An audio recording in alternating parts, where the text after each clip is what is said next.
ওকে। আসসালামু আলাইকুম রহমতুল্লাহ। Hello everyone, আশা করি আপনারা প্রত্যেকে ভালো আছেন। তো আজকে আমাদের যে ক্লাসটি হতে চলছে সেটা হচ্ছে মার্কেটের লিকুইডিটি নিয়ে আজকে আমরা আলোচনা করব। লিকুইডিটি আসলে মূলত বিষয়টা কি? দেখেন, এই লিকুইডিটি খুব গুরুত্বপূর্ণ একটা পয়েন্ট, যেটা মার্কেটের জন্য মারাত্মক কাজ করে। বিশেষ করে এই লিকুইডিটির সাথে আমরা যারা রিটেলার ট্রেডার, এটার সাথে কিন্তু আমরা জড়িত থাকি মার্কেটে। কথা বুঝতে পারছেন? দেখেন, লিকুইডিটি যদি আমি বলি বা এই প্রসঙ্গে যদি আলোচনা করি যে লিকুইডিটি কি বা তার তারল্য কি, তারল্য মানেই হচ্ছে লিকুইডিটি। হ্যাঁ, এবং আমরা এটা কিভাবে শনাক্ত করব, এগুলো নিয়ে মূলত আজকে হবে টোটালি আলোচনা। এবং লিকুইডিটির মানে কিছু পয়েন্ট আছে, যে পয়েন্ট গুলো যদি ধরতে পারেন তাহলে আপনারা মার্কেটে হিউজ পরিমাণ ফান ও প্রফিট আপনারা করতে পারবেন। ওকে।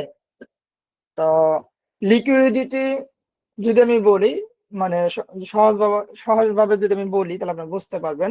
লিকুইডিটি হলো একটা অঞ্চল। লিকুইডিটি কি? লিকুইডিটি হলো একটা অঞ্চল। কথা বুঝতে পারছেন? যেখানে কি করা হয়, এই অঞ্চলে কি আমরা কি ইউজ করি, আমরা আমরা স্টপ লস এবং আমাদের কিছু পেন্ডিং অর্ডার আছে। ওকে, আমাদের কি আছে? কিছু পেন্ডিং অর্ডার আছে। এই পেন্ডিং অর্ডার এখানে আমরা রাখি, স্টপ লস এবং পেন্ডিং অর্ডার। আমরা সবাই বাজারে যে আমরা ট্রেড করি, আমরা সবাই বাজারের লিকুইডিটি একটা অংশ। আমরা যে বাজারে ট্রেড করি মার্কেটে, আমরা সবাই কি লিকুইডিটির একটা অংশ। হ্যাঁ। তবে এর মানে এই নয় যে প্রত্যেকটা অর্ডার মানে অবশ্যই বাজারের বড় বড় যে খেলোয়াড় গুলো আছে তাদের টার্গেট করবে। কথা বুঝতে পারছেন? এবং তারা সরিয়ে দিবে, বিষয়টা কিন্তু এরকম না। কারণ কিছু অঞ্চল আছে, কিছু কি আছে, কিছু কিছু অঞ্চল আছে, হ্যাঁ, যেখানে যথেষ্ট পরিমাণ লিকুইডিটি পরিপূর্ণ থাকে না। কথা বুঝতে পারছেন? তাই প্রতিষ্ঠানগুলো মানে ইনস্টিটিউশন যে ব্যাংক গুলো আছে বা ইনস্টিটিউশন যে প্রতিষ্ঠানগুলো আছে, তারা সেই জায়গার দিকে, হ্যাঁ, সেই জায়গাগুলোর মধ্যে তেমন বেশি একটা কি দেয় না, তারা নজর বা ফোকাস তারা দেয় না। কথা বুঝতে পারছেন? এখন লিকুইডিটি মানে তার যে পূর্ণ যে অঞ্চলগুলো আছে, যে জোন গুলো আছে, এটা চিহ্নিত কিভাবে আপনারা করবেন মার্কেটে লিকুইডিটি? কারণ বাজারে এমন কিছু জনপ্রিয় অঞ্চল, হ্যাঁ, কেআরএস যে আছে, সেইখানে ট্রেডাররা তাদের স্টপ লস এবং পেন্ডিং অর্ডার এর মধ্যে থাকে। যেমন ধরুন, এখানে থাকবে আপনার কি থাকবে, এখানে থাকবে আপনার সাপোর্ট। কথা বুঝতে পারছেন? যে সাপোর্ট পয়েন্ট গুলো আছে না, সাপোর্ট এবং রেজিস্ট্যান্স, এই রেজিস্ট্যান্স গুলো ফোকাস করে তারা।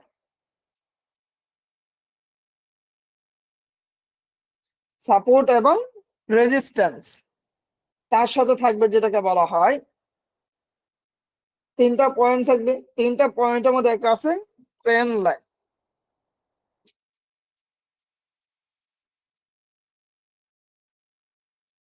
সংক্ষিপ্ত করে দিলাম, হ্যাঁ, ট্রেন্ড লাইন।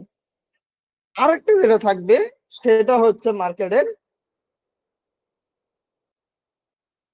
ডবল টপ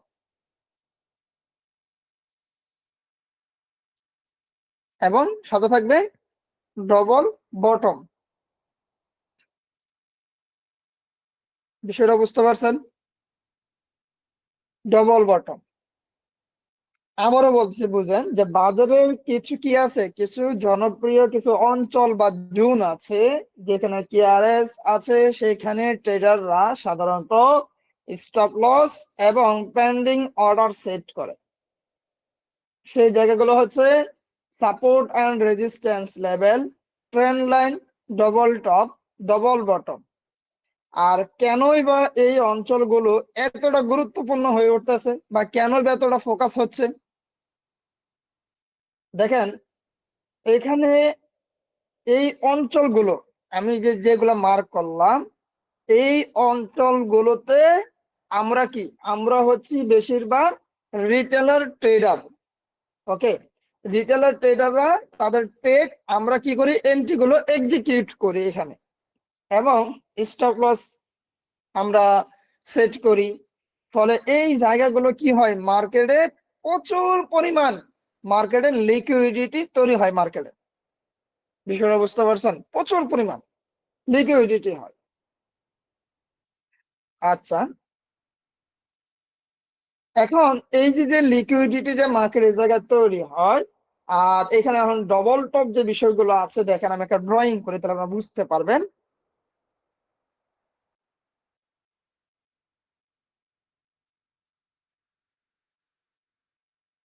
ওকে, এটা হচ্ছে কি ডবল টপ। আচ্ছা, এই যে আমি ডবল টপটা আপনার সামনে যে ড্রয়িংটা করলাম, এই ডবল টপের এখানে দেখেন, এখানে রিটেলার ট্রেডার সাধারণত তারা কি করতেছে, তারা প্রথম যে টপটা আছে এটা হচ্ছে প্রথম টপ, এটা হচ্ছে দ্বিতীয় টপ, এটা হচ্ছে নিক লাইন, নিক লাইন। এখন দেখেন প্রথম টপটা তারা কি করে, তারা শনাক্ত করবে, এখানে মার্ক করে প্রথম টপটা, এবং যখন মূল্যটা আবার উচ্চতর কি করে, আবার এখান থেকে মুভ করে এখান থেকে এসে, ঠিক আছে।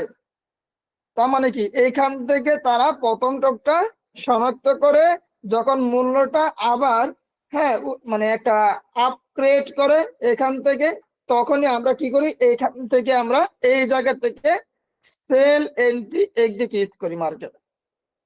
কথা বুঝতে পারছেন? আর এটার যে স্টপ লস, এটার যে স্টপ লস থাকে, এটা কয়েক পিপস উপরে এটার এসএল থাকে মার্কেটে। কথা বুঝতে পারছেন? কয়েক পিপস উপরে, আর এইটুক থাকে আমাদের টিপি টার্গেট। ওকে, তাহলে এটা হচ্ছে ডবল টপের একটা বিষয়। তার মানে কি, আপনি এই জায়গা থেকে এন্ট্রি পাচ্ছেন না, এই জায়গা থেকে এন্ট্রি পাচ্ছেন না, এই লো থেকে যখন না মার্কেটটা, লো থেকে যখন মার্কেটটা এইখানে যাবে, দ্বিতীয় বটম থেকে আমি এখান থেকে একটা সেল এন্ট্রি এক্সিকিউট করতে পারতেছি। কথা বুঝতে পারছেন না? আমরা করি কি জানেন, আমরা ডাইরেক্ট এই জায়গাতে এসে সেল মারি, এই যে এই পয়েন্ট থেকে আমরা সেল মারি, আমরা তো মার্কেটে ফাঁসি হয়ে যাবেন। তখন আমরা কি করি, এই প্রথম যে বটমটা আছে, প্রথম বটম পর্যন্ত আমরা এসএল ইউজ করি, তখন মার্কেট এই জায়গায় যে এসএলটা আমরা খেয়ে ফেলছি, আমরা এখানে এসএল দিই, কিন্তু এটা আমরা রং এন্ট্রি আমরা এক্সিকিউট করলাম। বিষয়টা বুঝতে পারছেন? এইগুলো মাথায় রেখে ট্রেড করবেন, দেখবেন মার্কেট আপনার ফেভারে আসতে মার্কেট বাধ্য। আসেন, এখন আমি আপনাদেরকে আরেকটা দেখাই, দেখেন।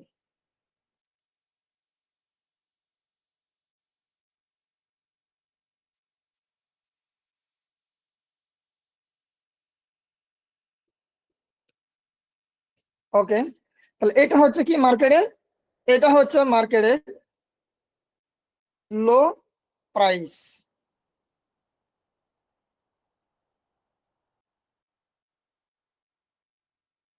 এটা লো প্রাইস, এটা লো প্রাইস, এটা লো প্রাইস। ওকে, তো এই যে দেখেন, এটা হচ্ছে কি মার্কেটের বুলিশ ট্রেন্ড লাইন, এটার নাম কি, বুলিশ ট্রেন্ড লাইন। ওকে, আচ্ছা, এই যে বুলিশ যে ট্রেন্ড লাইন, এটা হচ্ছে রিটেলার ট্রেডার যারা আমরা আছি, আমরা এখানে সাধারণত এই যে চ্যানেলটা, এটা হচ্ছে চ্যানেল, এটাকে কি বলা হয়, এটাকে চ্যানেল বলা হয়, ঠিক আছে। এই যে চ্যানেলটা আছে, এটার ট্রেন্ড আমরা শনাক্ত করি, যেখানে মূল্যটা বারবার কি করতেছে, এই লেভেল থেকে রিটেস্ট করতেছে। দেখেন এখানে উঠছে মার্কেট, এখান থেকে উঠছে, এখানে এসে রিটেস্ট করছে, আবার এখান থেকে রিটেস্ট করছে, আবার এখান থেকেও মার্কেটটা কি হচ্ছে, রিটেস্ট করছে। ওকে, যখন মূল্যটা আবার এই ট্রেন লাইনটা বারবার স্পর্শ করতেছে, তখন এখান থেকে আমরা কি করতেছি, আমরা এই জায়গার ভিতরে বাই এন্ট্রি এক্সিকিউট করতেছি, আবার এই জায়গার ভিতরেও আমরা বাই এন্ট্রি এক্সিকিউট করলাম। ওকে, বাই এন্ট্রি কিন্তু এক্সিকিউট করতেছি, পাশাপাশি আমরা কি করতেছি, এখানে যে স্টপ লস, এই ট্রেন লাইনের কয়েক পিপস নিচে, কয়েক পিপস নিচে আমরা এখানে স্টপ লস আমরা ইউজ করতেছি মার্কেটে, সেট করি। এটা হচ্ছে ট্রেন্ড লাইনের, বুলিশ ট্রেন্ড লাইনের মুভমেন্টটা। বিষয়টা বুঝতে পারছেন? ওকে, আমি আরেকটা দেখাই, সেটা হচ্ছে সাপোর্ট লেভেলটা। এরপর আমরা লাইভ মার্কেটে যাবো ইনশাআল্লাহ। সাপোর্ট যে লেভেলটা আছে এই বিষয়ে আমরা একটু কথা বলি, এবং ড্রয়িং ও করবো। এটা করে আমরা পরে লাইভ মার্কেটে যাই, লাইভ মার্কেটে গিয়ে তখন কিন্তু আমরা এগুলো ধরতে পারবো। ওকে, সাপোর্ট, সাপোর্ট লেভেল। ওকে, এখন সাপোর্ট লেভেলটা হবে কিরকম? সাপোর্ট লেভেলটা হবে মার্কেটের,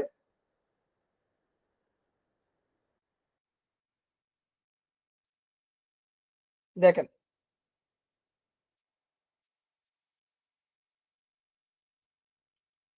এরকম থাকবে সাপোর্ট লেভেলটা।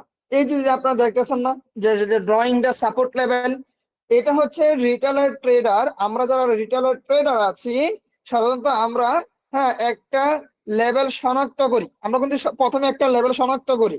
ওকে, যেখানে মূল্যটা একাধিক বারবার টেস্ট করতেছে। দেখেন এই জায়গাতে আমাকে বারবার টেস্ট করে মার্কেট উঠে যাচ্ছে একাধিকবার। ওকে, যখন মূল্যটা আবার আমাদের এই সাপোর্ট জোনে কিন্তু পৌঁছতেছে, তখনই আমরা কি করতেছি, আমরা এখান থেকে বাই এন্ট্রি এক্সিকিউট করতেছি। দেখেন প্রতিবারই আমরা বাই এন্ট্রি এক্সিকিউট আমরা করতেছি এখান থেকে। ওকে, পাশাপাশি এই যে যে স্টপ লস, এই যে যে স্টপ লসটা আমরা ইউজ করতেছি, আমাদের এই সাপোর্ট যে লেভেলটা আছে, এই সাপোর্ট লেভেলের বেশ কিছু পিপস নিচে, বেশ কিছু পিপস নিচে আমরা এখান থেকে কি করতেছি, স্টপ লস আমরা ইউজ করতেছি। বিষয়টা বুঝতে পারছেন?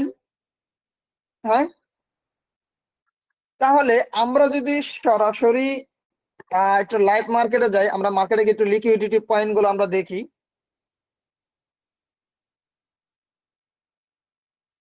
তাহলে আমরা আরেকটু ক্লিয়ার হয়ে যাব।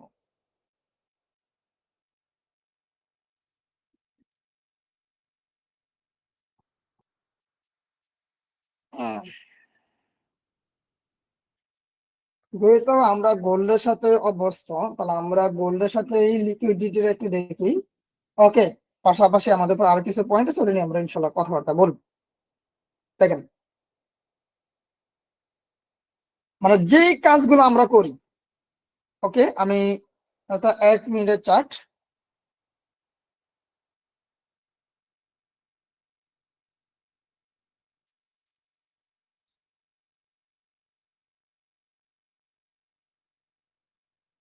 এই পয়েন্টটা দেখেন, আমরা এখান থেকে একটা ট্রেন্ড লাইন মার্ক করব।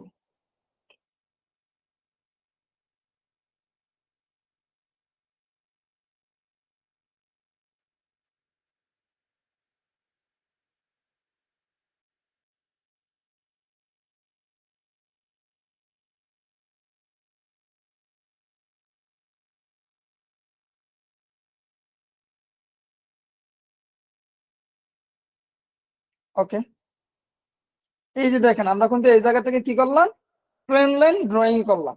ওকে, দাঁড়ান আপনাদেরকে আরেকটু শর্ট করলাম একটা, আপনাদেরকে আমি দেখাই, তাহলে আপনারা আরেকটু ক্লিয়ার হবেন।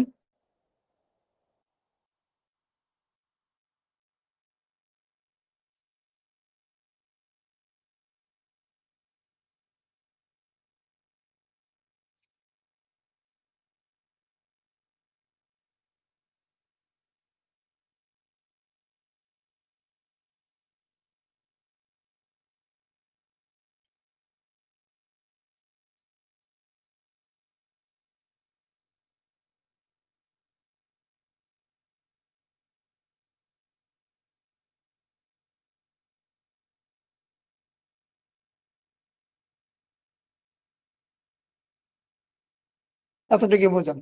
এটা হচ্ছে কি জানেন, এটা হচ্ছে মার্কেটের লিকুইডিটি যেটাকে বলা হয়। এখানে কিন্তু মার্কেটে হিউজ পরিমাণ একটা লিকুইডিটি। ওকে, আচ্ছা, এই যে যে মার্কেটে যে লিকুইডিটিটা একটু সবাই মনোযোগ দিয়ে খেয়াল করেন, এখানে গুরুত্বপূর্ণ বিষয় বুঝতে পারলে ভালো ধরতে পারবেন।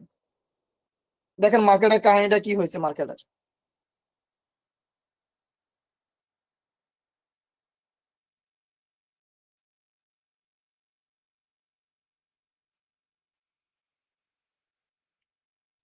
আচ্ছা, এই যে দেখেন এখানে কিন্তু কি বলতেছে, এই যে যে ট্রেন্ড লাইনটা, এটা হচ্ছে রিটেলার ট্রেডার হিসাবে। হ্যাঁ, আপনি কি করলেন, এখান থেকে ট্রেন্ড লাইন থেকে আপনি সেল এন্ট্রিটা এক্সিকিউট করলেন।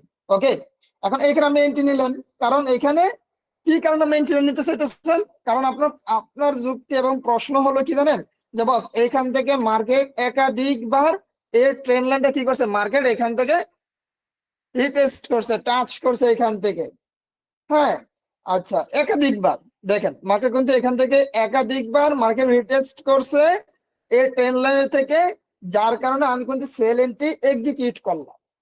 ওকে, এই ট্রেন্ড লাইনের উপর ভিত্তি করে, কারণ কি এই ট্রেন্ড লাইনের মধ্যে কি আছে, হিউজ পরিমাণ মার্কেটের লিকুইডিটি আছে মার্কেটে।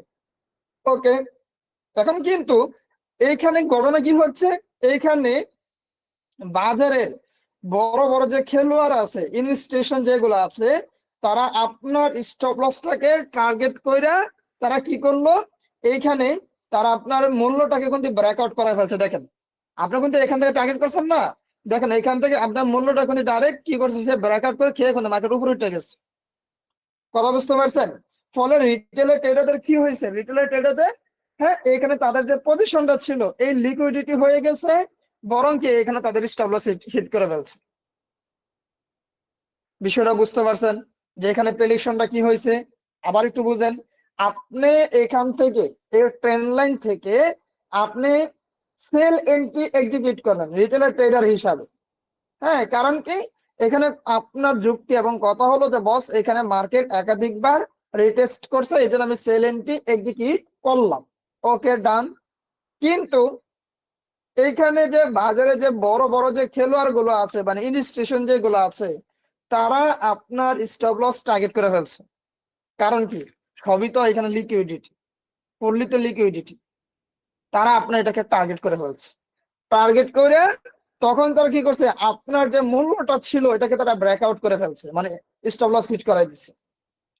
আর স্টপ লস যখন হিট করাইছে তখন এখান থেকে কি হয়ে গেল, এখান থেকে যারা রিটেলার ট্রেডার তাদের পজিশনটা লিকুইডিটি হয়ে তারা একটা ক্ষতিগ্রস্ত সম্মুখীন হয়ে গেছে মার্কেটে।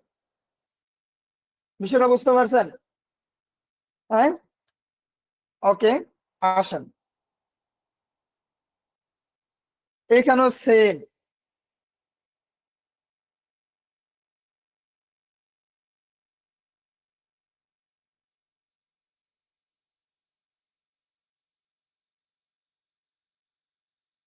এখানে সেম প্রেডিকশন, সেম কাহিনী। দেখেন কতবার রিটেস্ট করছে, 1, 2, 3, 4, 5, ঠিক আছে 6। এবার আপনি কি করছেন, এখান থেকে সেল এন্ট্রি ডাইরেক্ট এক্সিকিউট করছেন, কোনো ডানে বামে তাকান নাই। হ্যাঁ, কিন্তু আপনার তো সবই তো লিকুইডিটি ছিল, আপনার সব সব শেষ। তারা আপনার এই পয়েন্ট থেকে যখন আপনি করছিলেন তখন আপনি বলছেন যে আরো যাবে, তখন মার্কেট কি হয়েছিল, এই লেভেলটা আছে না, এই লেভেল থেকে আপনার সামথিং প্রফিট দিয়ে আবার দাম করে মার্কেট লিকুইডিটি আপনার খেয়ে ফেলছে ব্যাংক। দেখেন বড় ইনস্টিটিউশনে খেলোয়াড় আসে তার মার্কেটে কি কি ঘটনা ঘটেছে দেখছেন? দেখেন পুরাটা বড় ইনস্টিটিউশন যে ব্যাংক গুলো আছে তারা আইসা আপনার লিকুইডিটি খেয়ে ফেলছে। এখানে কিন্তু হিউজ পরিমাণ লিকুইডিটি আছে, তারা টার্গেট করতেছে, তারা দেখতেছে দেখতেছে দাম করে এসে তারা অ্যাক্টিভ হয়ে গেছে। অ্যাক্টিভ হয়ে আমরা লিকুইডিটি খেয়ে আবার নামছে, আবার উঠছে, দাম করে যে মার্কেট উঠছে। এবার দেখেন তো মার্কেট একবারে মার্কেট উঠে গেছে। দেখেন মার্কেট আর সুযোগই দেয় নাই। লিকুইডিটি বিষয়টা বুঝতে পারছেন? আশা করি যে এটা আপনার বুঝতে পারছেন। কারা কারা বুঝতে পারছেন এটা হ্যান্ড রাইজ করেন প্লিজ দ্রুত। কারা কারা এটা বুঝতে পারছেন দ্রুত এটা হ্যান্ড রাইজ করবেন।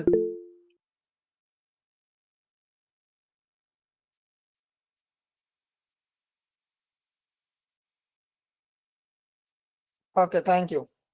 তাহলে এবার আমরা জানবো আরেকটা মার্কেটের প্রেডিকশন, সেটা হচ্ছে মার্কেটের আমরা ডবল বটম সম্বন্ধে আমরা জানবো। মার্কেটে যে ডবল বটম আছে, মার্কেটে যে ডবল বটম ক্রিয়েট করে, আমরা সেই বিষয়ে আমরা এবার মার্কেটে জানবো। ওকে,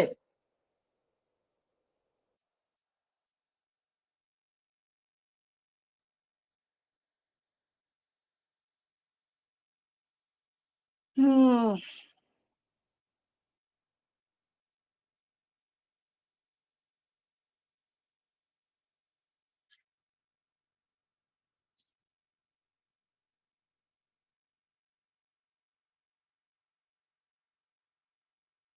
ওকে, আবার দেখেন ডবল বটমের সময় আপনাকে মার্কেটে কি করে প্রেডিকশনটা দেখেন, খেয়াল করেন।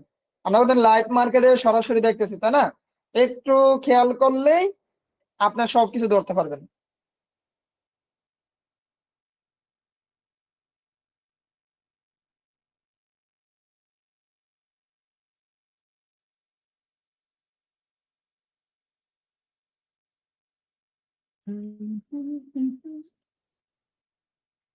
দাঁড়ান, আমরা আমরা সুন্দর একটা পয়েন্ট খুঁজে বের করি, তাহলে আপনার জন্য বুঝতে একেবারে সহজ হয়ে যাবে।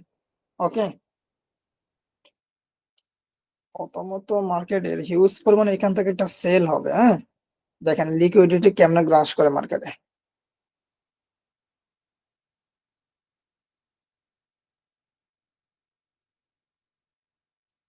দেখেন এই পয়েন্টটা একটু খেয়াল করে দেখেন, তাহলে আপনারা বুঝতে পারবেন। এই পয়েন্টটা দেখেন, হ্যাঁ সুন্দর করে দেখেন, আমরা এই জায়গাটাই ধরলাম। ওকে, এই যে দেখেন,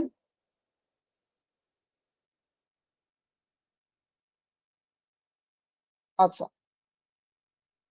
এই যে দেখেন একজন রিটেলার ট্রেডার, হ্যাঁ, তার তার যে ট্যাবটা আছে, তার ট্যাবটা দেখেন এখানে ট্রেডটা হিসাবে, এই যে তার ট্যাবের ওখানে অ্যাকাউন্টটা দেখেন, তার ট্রেড ট্যাব ট্যাবে ফেলাইছে দেখেন। ওকে, এই যে দেখেন তার যে এই যে বটমটা আছে, এটা কি ডবল বটম লিকুইডিটি, ডবল বটমের লিকুইডিটি। একজন রিটেলার ট্রেডার তার ট্রেড, এই ট্রেড হিসাবে এখানে সে কি করছে, এখান থেকে ডবল বটম থেকে একটা বাই এন্ড এক্সিকিউট করছিল এই জায়গা থেকে। এখান থেকে আইসা তার একটা মনে মনে টার্গেট ছিল যে এখান থেকে মার্কেটে হিউজ পরিমাণ কি হবে, একটা বাই হবে। কথা বুঝতে পারছেন? হিউজ পরিমাণ কিন্তু বাই হবে, তার একটা টার্গেট ছিল। এখন যখনই সে এখান থেকে বাই এন্ট্রিটা এক্সিকিউট করছে, তখনই কি হয়েছে, এরপর বড় বড় খেলোয়াড় ইনস্টিটিউশন আইসা তার স্টপ লসটা, যখন সে একটা টার্গেট নিছিল যে এই লেভেল থেকে এই লেভেল পর্যন্ত হয়েছে কি তার একটা স্টপ লস, তখন দেখেন তার স্টপ লস হিট করাইয়া, ঠিক আছে, মার্কেট আবার উপরে চলে গেছে মার্কেট। কথা বুঝতে পারছেন? আসেন আমরা আরো দেখি।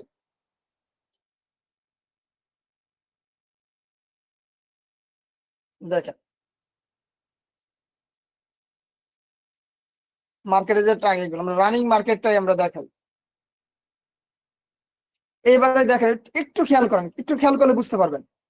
যখন এই যে যে ক্যান্ডেলটা আছে, বুঝছেন, মার্কেটটা কি এইখান থেকে উঠছে না, আপনি এখান থেকে কি করছিলেন, যে এত বড় যেহেতু একটা ক্যান্ডেল হচ্ছে, বাইরের প্রেসার হইতেছে, তখন আপনি এই জায়গা থেকে কি করলেন, এখান থেকে আপনি বাই এন্ট্রি এক্সিকিউট করলেন। বুঝছেন?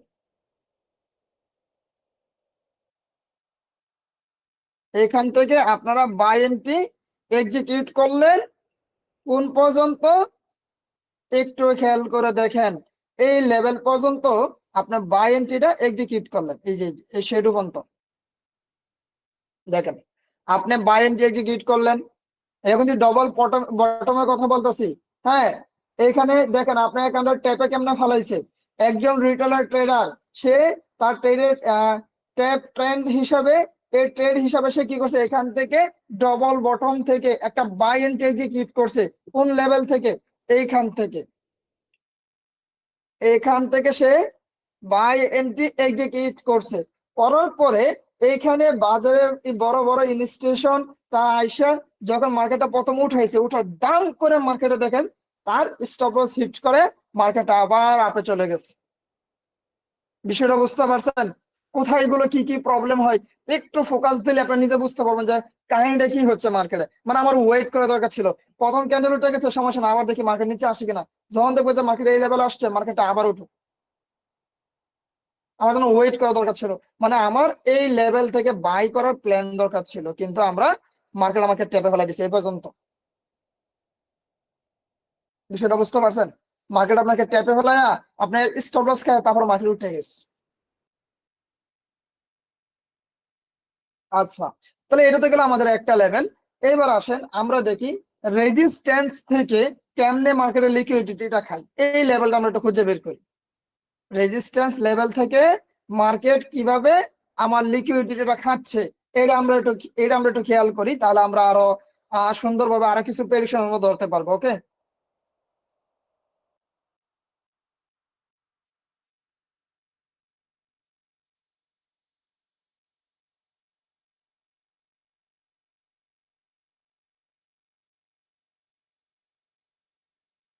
আমরা একটা জোন খুঁজে বের করি, রেজিস্ট্যান্স খুঁজে বের করি, তাহলে আমাদের জন্য অনেকটা সহজ হবে।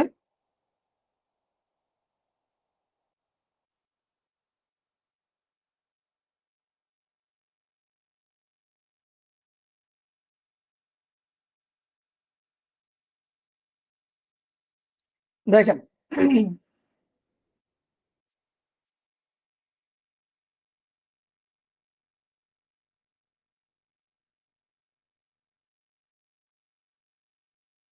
ওকে,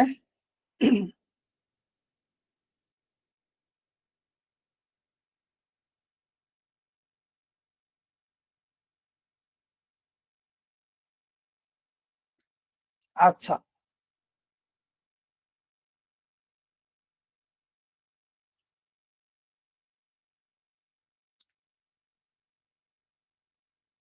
দেখেন এই যে যে আমি ড্রয়িংটা করলাম, দেখেন এটা হচ্ছে মার্কেটের আমার একটা রেজিস্ট্যান্স লেভেলের, মার্কেটের লিকুইডিটি রেজিস্ট্যান্স লেভেল থেকে।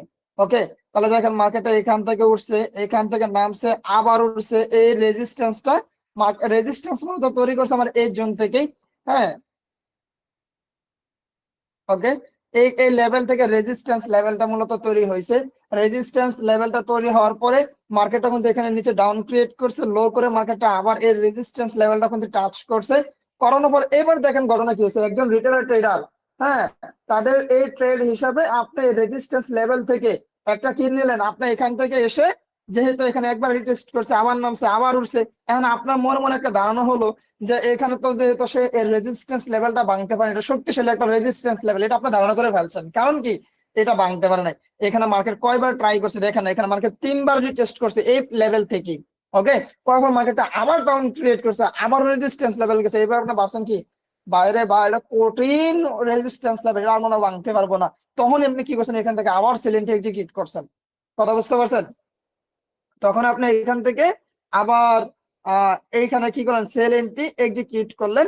এক্সিকিউট করার পরে এইখান থেকে এবার করছে কি, যে বড় বড় যে ইনস্টিটিউশন গুলো আছে তারা আসছে, আসার পরে আপনার এই স্টপ লসটাকে হিট করেছে প্রথম, এখানে তার স্টপ লসটা আগে আপনাকে হিট করাইছে, হিট করাইয়া, ঠিক আছে, এই জায়গাটা হিট করাইয়া তখন মার্কেটটা কিন্তু দাম করে মার্কেটটা নিচে আবার ডাউন ক্রিয়েট করা হচ্ছে। কথা বুঝতে পারছেন? কারণ আমরা টার্গেট ছিল যেহেতু এই লো প্রাইস থেকে মার্কেটটা উঠছে, এখান থেকে টাচ করে আবার ব্রেক ইভেন দিচ্ছে, এবার আপনার মনে একটা ধারণা হয়তো এখান থেকে একটা এম প্যাটার্ন ক্রিয়েট করবে, এটা আপনার ধারণাও ছিল যে এখান থেকে মনে হয় একটা এম প্যাটার্ন হবে। আবার এই রেজিস্ট্যান্স লেভেলে কয়েকবার টাচ করছে, ভাঙতে পারে নাই, তখনই আপনি কি করছেন, সেল নিছেন, সাথে সাথে আপনার পাঁচটা খেয়ে গেছে। কারণ কি, এগুলো সব তো লিকুইডিটি, বড় বড় ইনস্টিটিউশন ফোকাস করে বলছে যে এখানে হিউজ পরিমাণ লিকুইডিটি, দাম করে এসে মার্কেটটাকে সেল করে দিছে, আপনি লিকুইডিটি খেয়ে ফেলছে। কারণ কি, এই জায়গা থেকে তো বায়ার প্রেসার ছিল, আবার এখান থেকে কি নামছেন না, এখান থেকে আবার হিউজ পরিমাণ বায়ার প্রেসার ছিল না। এর আমি আরেকটা আপনাদেরকে একটা যুক্তিসঙ্গত একটা জিনিস দেখেন, আমি চারটা বড় করি, দেখেন না, এই দেখেন, প্রচুর লিকুইডিটি ছিল না, এরপরে দেখেন আইসার দাম করে আপনারটা খাই দেন, দাম করে নিচে নামাই ফেলছে মার্কেট। কথা বুঝতে পারছেন কোথায় এগুলো আমরা ভুলগুলো করি? তাহলে মার্কেট বুঝতে হবে, আগে আপনাকে ট্রেড করে মার্কেট ড্রয়িং করতে হবে, ড্রয়িং করার পর আপনাকে মার্কেটে এন্ট্রি এক্সিট করা শিখতে হবে। হুটহাট ট্রেড নিলেই কখনো মার্কেট থেকে আগাইতে পারবেন না। বিষয়টা বুঝতে পারছেন? আপনাকে মার্কেটের প্রেডিকশন ধরে ধরে স্টেপ বাই স্টেপ আপনাকে আগাইতে হবে, তাহলে মার্কেট আপনার ফেভার, আপনি মার্কেট নিতে পারবেন।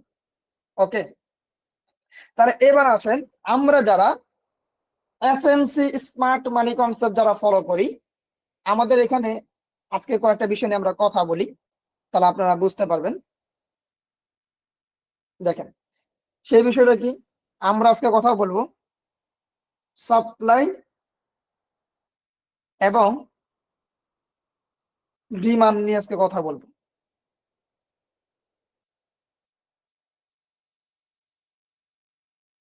ওকে, ডিমান্ড নিয়ে আজকে আমরা ফুললি কথা বলবো ইনশাআল্লাহ। ওকে, আচ্ছা এখন সাপ্লাই মানে কি বুঝেন আপনারা? সাপ্লাই মানে আমি আপনাদেরকে ক্লিয়ার করে দেই।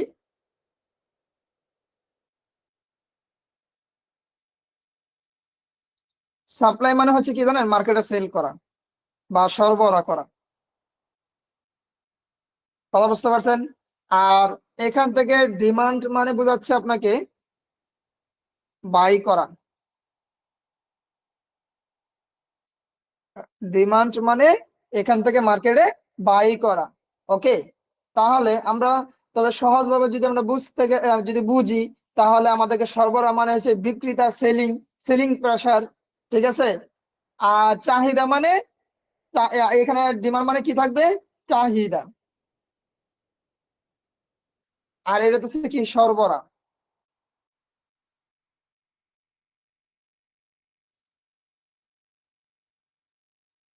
সরবরাহ। ওকে, তার মানে এইখানে বিষয়টা হচ্ছে, যদি আমরা সাপ্লাই বুঝি, সাপ্লাই মানে সেলিং, সেলিং মানে সরবরাহ। আর ডিমান্ড মানে কি? ডিমান্ড মানে হচ্ছে আপনার চাহিদা, চাহিদা মানে বাইং করা। সোজা কথা, শেষ। স্টার্ট কথাগুলো ক্লিয়ার বুঝেন। ওকে, এখন কথা হচ্ছে এইখানে মার্কেটের সাপ্লাই এবং ডিমান্ড জোন কিভাবে তৈরি হয়। সাপ্লাই এবং ডিমান্ড জোন কিভাবে তৈরি হয়? যখন বাজারে, যখনই বাজারে কি হবে, যখনই বাজারের বায়ার এবং সেলার, বাই এবং যখন সেলাররা মার্কেটে ভারসাম্যহীন, যখন কি করবে তারা, ইনব্যালেন্স, যখন তারা ইনব্যালেন্স যখন তারা করে ফেলবে, তখনই দেখা, মার্কেটে দেখতে পারবেন কি সেল এবং বাই অঞ্চল তৈরি হবে মার্কেটে। সেল এবং বায়ের কি হবে মার্কেটে, অঞ্চল জুন তৈরি হবে মার্কেটে। বিষয়টা বুঝতে পারছেন? আমি আজকে আপনাদেরকে তাহলে একটা ব্যাখ্যা দিই, ব্যাখ্যা করলে আপনারা বুঝতে পারবেন যে আমি কি বোঝাতে চাচ্ছি। হ্যাঁ, সাপোজ ধরেন আমরা একটা নিউ একটা পেজে যাই, আমরা কথাটা একটু বুঝেন, একটা গল্প বলি, গল্প বললে আপনি এই গল্পের ভিতরেই আপনি আপনার প্রশ্ন উত্তর সবকিছু পেয়ে যাবেন। ঠিক আছে। যেমন সরবরাহ কেমন কেমন ভাবে কাজ করে বা কেমন ভাবে হয়, এটা আপনারা বুঝেন, তাহলে ফরেক্স এর পুরো চার্টটাকে আপনি বুঝে ফেলতে পারবেন। ধরেন একটা বছরে প্রচুর পরিমাণ কি হলো, আপেল উৎপাদন হয়। কি হয়? আপেল উৎপাদন হয়। বাজারে আপেলের সরবরাহ মানে কি, সেলের দাম যদি বাড়ে, সেলের দাম, সেলের দাম যদি বাড়ে, ঠিক আছে। কিন্তু মজার বিষয় হলো আমরা যারা ক্রেতা আছি, কারা? বায়ার। বায়ারদের সংখ্যা কি কম।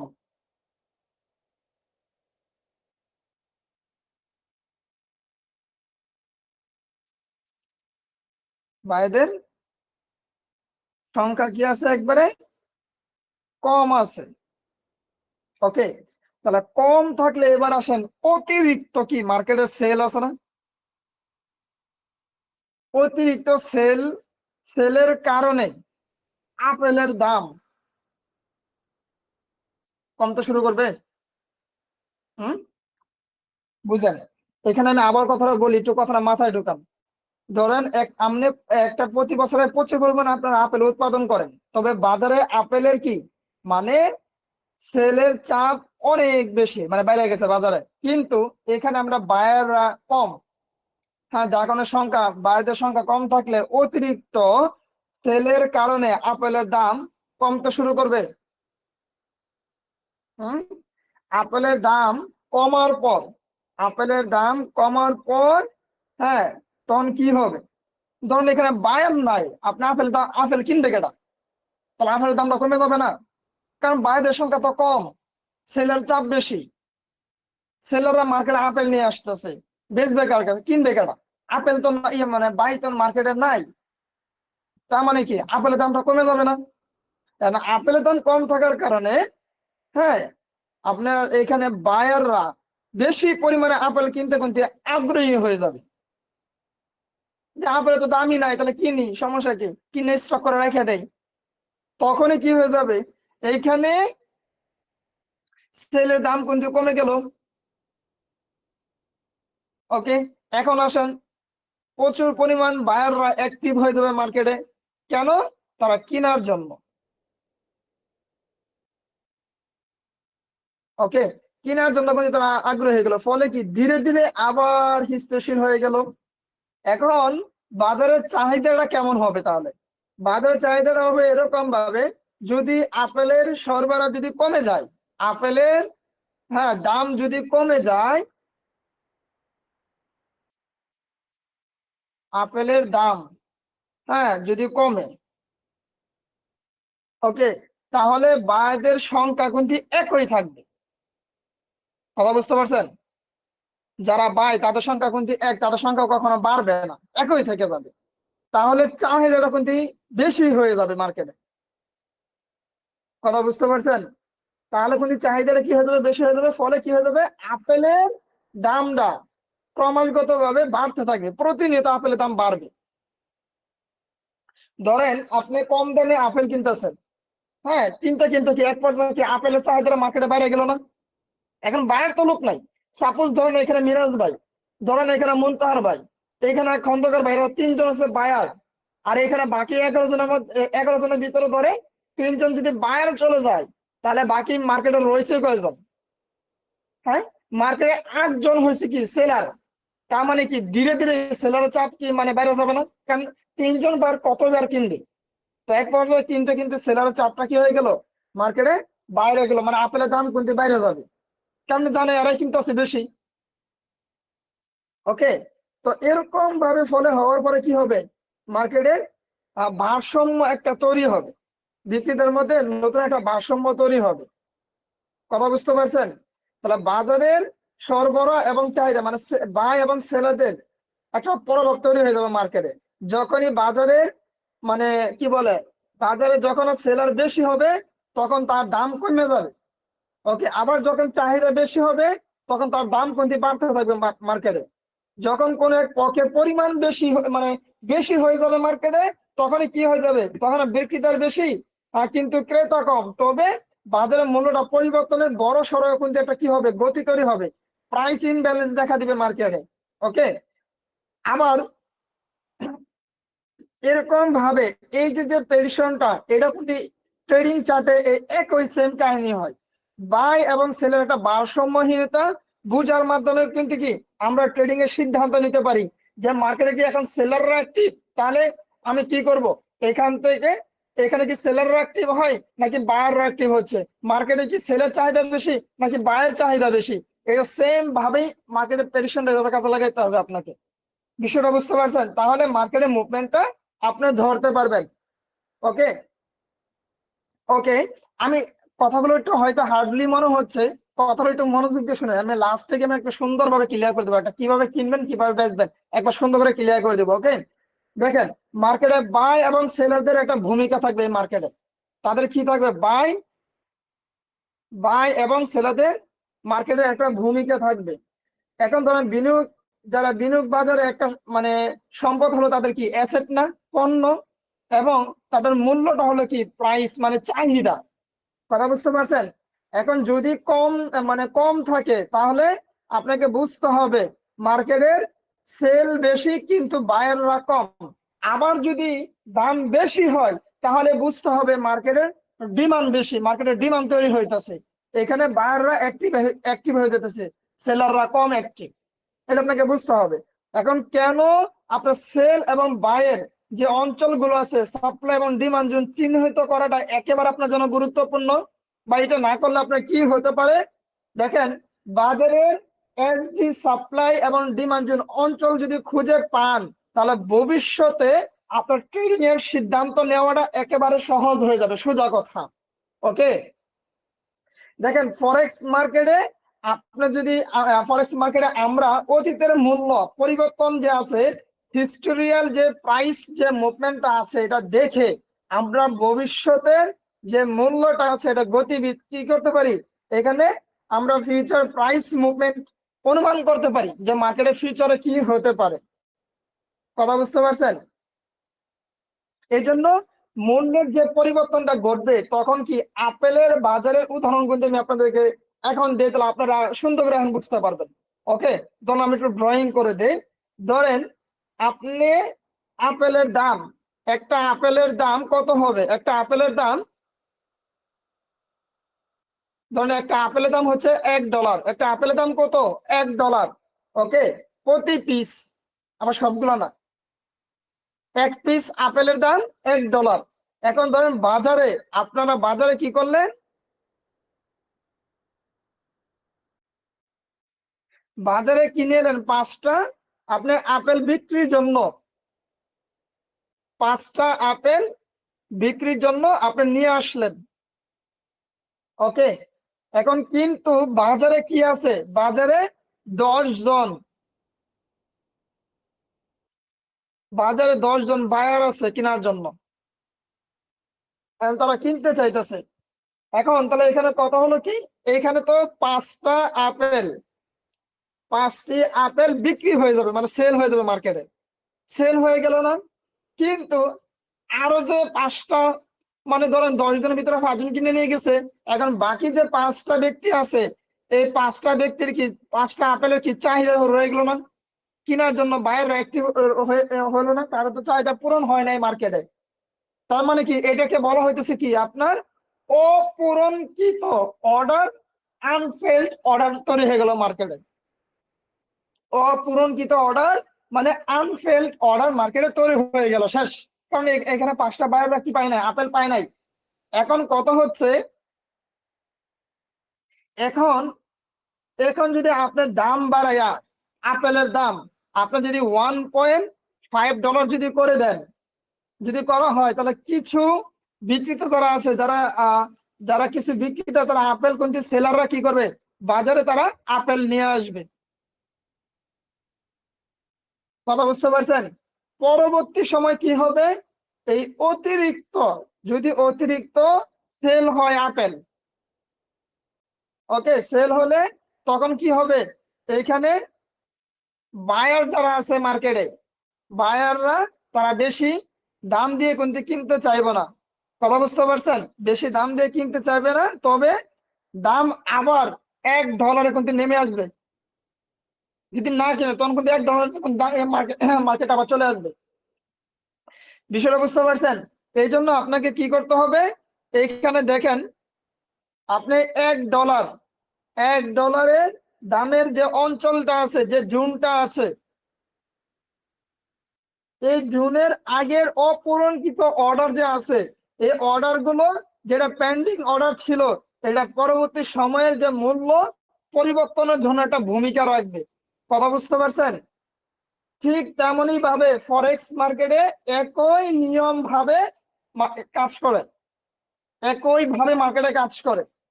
যখন বাজারের যে মূল্যটা পরিবর্তন হয়, তখন অনেক ট্রেডারদের, তাদের যে অর্ডার আছে, এই অর্ডারটা অপূর্ণ কিন্তু থাকে, থাকার কারণে যখন আর দামটা সেই অঞ্চলে আবার ঘুরে আসে বা ফিরে আসে, তখন এই অর্ডার গুলো প্রথমে মার্কেট পূরণ করে।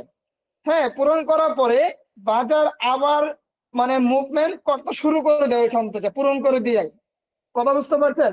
ঠিক তেমনি যে মার্কেটে এই পূরণগুলো যখন মার্কেটে করবে, হ্যাঁ, তখন আপনার চার্টের ভিতর সুন্দর করে আপনার মুভমেন্টটা দেখবেন যে অনেক ট্রেডার এই কাজগুলোই করে। কথা বুঝতে পারছেন? এই জন্য আপনাকে যে জিনিসটা করতে হবে, মার্কেটের যে বাই এবং সেলের কিছু পয়েন্ট থাকে বা কিছু প্রকার থাকে। হ্যাঁ, সেটা কি থাকবে? একটা হলো সাপ্লাই, একটা হলো ডিমান্ড। এই দুইটা ভাগে থাকে, সাপ্লাই এবং ডিমান্ড, দুইটা ভাগে কিন্তু মার্কেটে থাকে, তাই না? তার মানে একটা হচ্ছে চলমান কনস্টেলেশন জোন, আরেকটা হইতেছে বিপরীতমুখী, যেটাকে বলা হয় রিভার্সাল জোন মার্কেটে। কথা বুঝতে পারছেন? কনস্টেলেশন জোন, আরেকটা হইতেছে কি রিভার্সাল মার্কেটের জোন। ওকে, তাহলে আমরা মোটামুটি এটা একটু ক্লিয়ার হলাম। তাহলে আমরা এখন আরেকটা পয়েন্ট সম্বন্ধে ক্লিয়ার হব। অলরেডি ক্লাসটা তো আমাদের প্রায় 40 মিনিট হয়ে গেছে। এখন আপনারা কি চান যে সামনে আমাদের ক্লাসটিকে আরো আগাবো? একটু হ্যান্ডেস করে কনফার্ম করেন তো, তাহলে আমাদের নেক্সট ক্লাস আমরা ক্লাস রেখে দেবো।